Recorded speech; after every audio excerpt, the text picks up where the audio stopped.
Hello there. I hope you're keeping cool in this hot weather. It's going to be a very hot one this week certainly in Western Europe, and I guess interesting times for those who don't believe in global warming. Well, there we go. Very quick one today. Just briefly talking about the connection between meaning and emotion. And clients are often surprised when I say that there's no universal meaning to anything.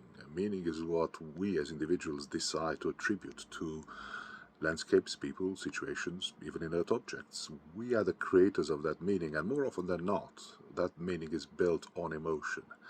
We respond very much on how things, situations, people, whatever, make us feel, positively or negatively, and in doing so, we create meaning in that particular thing. Remember that you have an element of control. Now, I know a lot of feeling potentially subconscious, and it's based on past experiences and trauma and whatever, or indeed on joy. And that's all good.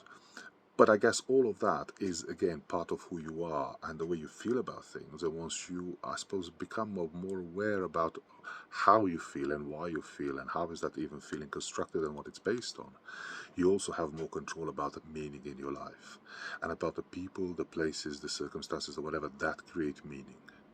And in doing so, once we start to bring that subconscious to the conscious, and once we start to understand how these processes work and how we create things that are important for us, we can slowly maybe move away from those that make us feel really bad and that make us that, feel that we are uh, not in control of our lives.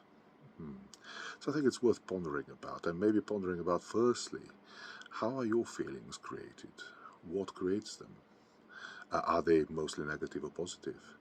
Are you a risk-averse person or are you a person that's looking for joy? And I think they're both, valid ways of feeling.